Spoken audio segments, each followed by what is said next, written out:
السلام عليكم ورحمة الله وبركاته. النهاردة هنصبغ شعرنا. ففي بعض أنواع من الصبغات الكويسة، منها الصبغة اللي قدامنا صبغة رويال. دي يعتبر يعني من الأنواع الكويسة اللي كفاءتها كويسة وسعرها كويس. بس مشكلة بقى صبغة رويال إن احنا لازم قبل ما نستخدمها لازم نعمل تفتيح للشعر نفسه. فهنستخدم بودرة تفتيح رويال. طبعا احنا كلنا عارفين ان بودرة تفتيح رويال يعتبر يعني من افضل انواع البودرة اللي بتستخدم في التفتيح. ففي الاول هنستخدم بودرة التفتيح اللي هو رويال. هنحط بقى على حسب حجم شعرنا. لو شعرنا قصير هنحط يعني نص المقدار من البودر ونص المقدار من الاكسجين، والاكسجين ده بيبقى جاي مع البودرة نفسها، بس عشان خاطر ما نحسش بدرجة، لان طبعا اي بودرة تفتيح بيبقى فيها كم من الاكسجين اللي بيتفاعل مع الشعرة، فبيدي يعني الشعور بالحرقان الى حد ما. ففي سر معين يعني احد الكوافيرات اللي قالت لي عليه، وهو اللبن البودر. ايوه اللبن البودر. بنحط مقدار من اللبن البودر على الاكسجين، على البودرة مع الاكسجين، وبنحط معلقتين من اللبن البودر على المقدار ده. بيهدي من الشعور بتفاعل الاكسجين مع البودرة على فروة الشعر، وبيقلل من تأثير احساس الشعر بالاكسجين، وبيدي مرونة وطراوة للشعر نفسه. فقبل ما نستخدم الصبغة يا ريت نعمل التفتيح الاول. هنعمل التفتيح مثلا النهارده عشان ندي برضو فرصة لان الشعراية ترتاح. يبقى النهارده هنعمل تفتيح للشعر نفسه، وندي يوم او 2 فرصة ان الشعرة بتاعت الكتلة بتاعت الشعر ذات نفسها ترتاح. وبعد كده هنستخدم بودرة الصبغة نفسها. يبقى هنشيل الصبغة كده وهنستخدم بودرة التفتيح.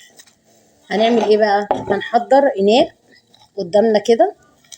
الاناء ده ممكن يكون من الزجاج، من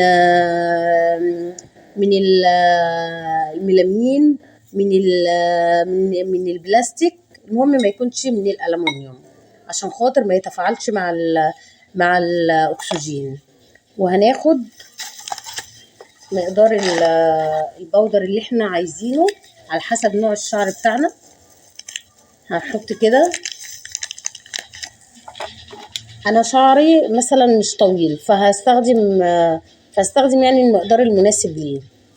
ادي البودرة،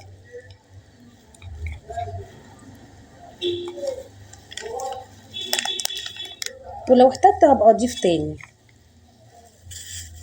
وهروح حاطه مع البودرة نفسها. هنحط هنضيف اللي هو بودرة اللبن البودرة.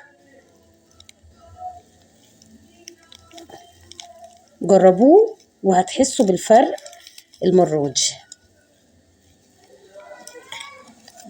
ونقلب الخليط كويس.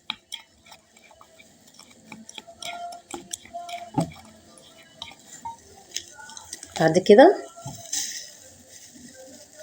نحط بقى مقدار الاكسجين. هو الاكسجين ده اللي بيبقى جاي مع البودرة نفسها.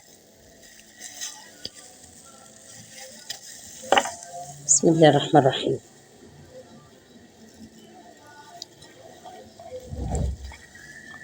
ونقلب المقدار كده لحد ما نحصل على خليط من